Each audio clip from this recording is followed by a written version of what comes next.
So I'm going to go ahead and do a walk around on 12 and update you on what I've done thus far.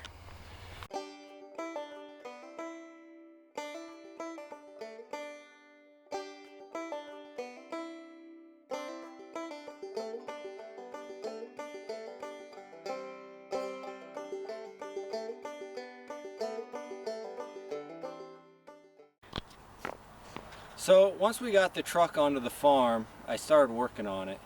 And the first thing I did was fix the door latch, because you couldn't get into the driver's side because the door latch was broke. And I managed to take it apart, and it was just plain wore out. The metal had actually worn away. So I was able to build it up through using other pieces of metal and of course some JB weld. And now it works. I'm able to open and close the door. Still needs some work. It's still a little sticky. There's a lot of old dried grease in the mechanism, but at least I can get in. Now my truck's 1971. It has this style door handles. I think it was only a year or two later that they went with the paddle handles that I think they still use today. So then coming back here, new fuel tank caps and vents. I did that when the truck was still in Spokane. One of the big things I did once I got the truck up here was replace the springs. These are actually the original springs, but they've been repaired. This was a big thing that I wanted to get done because I didn't know how expensive it was going to be. And luckily there's a place in Spokane that repairs springs, so I took them off and took them in, and between both sides there's a total of 6 broken leafs. And they replaced those. They replaced the clamps, I guess you'd call it.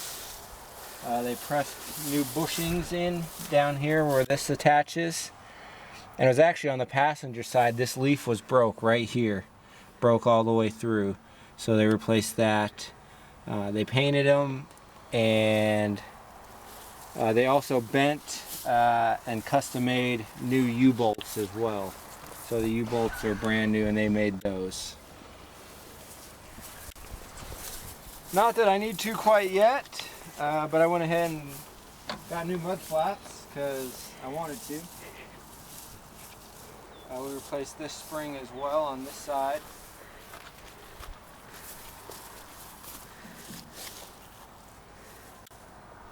Another new fuel cap and vent.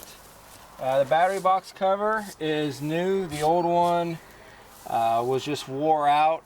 There's places where it had worn through the fiberglass. Something had probably been dropped on it. It was all cracked up.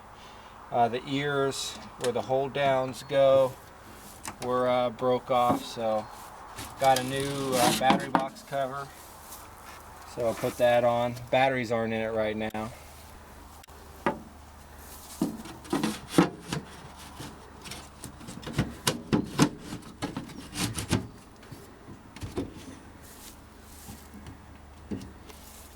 One major thing that I did was the cab jack hydraulics.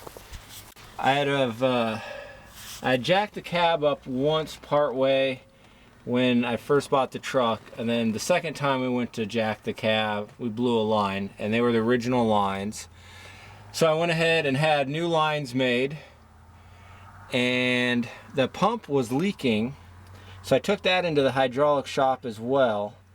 And I'd contacted Power Packer, and this pump is considered obsolete, and they didn't have a rebuild kit or anything, but the hydraulics guy who did the hoses, he wanted to look at it. So I took it in there, and he figured it was an O-ring, and he was correct. So he replaced the O-ring, and he charged me 50 cents to fix the pump. So very happy about that.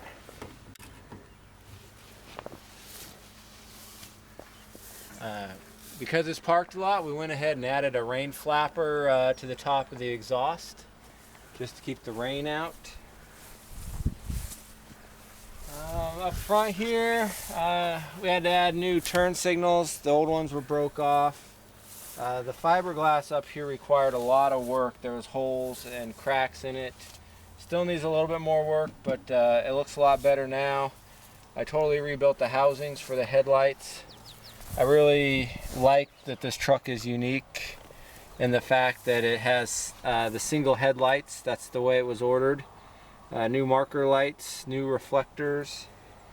I also took the bumper into the welding shop. It used to have a myriad of holes from all the different license plates that were attached, so they filled those and welded a few cracks. I need to do some more work on the bumper, but it sure looks a lot better than it did.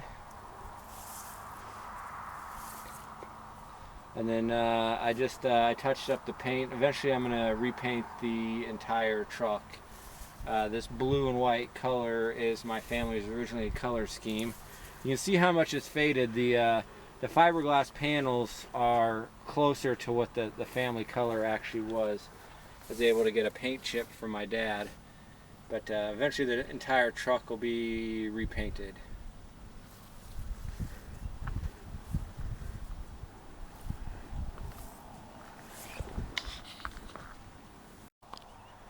So what's next? Well, this summer is going to be pretty busy with other projects, but a few things I'd like to accomplish is replacing all the fuel lines.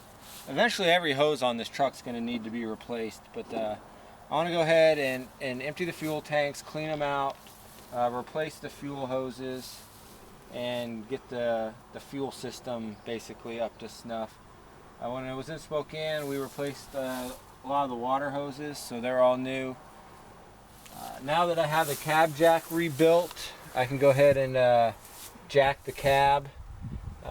Once I do that, I really need to actually just clean everything really well. Everything's got a nice coating of grease and oil, so I need to just clean everything.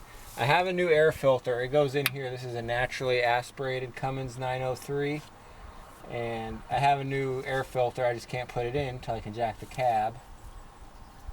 And then for electrical, I have all the lights I need. I need to go ahead and replace the clearance lights on the top of the cab and the tail lights. And then I just need to chase some wiring problems, get the turn signals working, and replace some wires here and there. But that's kind of what's next for the summer. We'll see how far I get.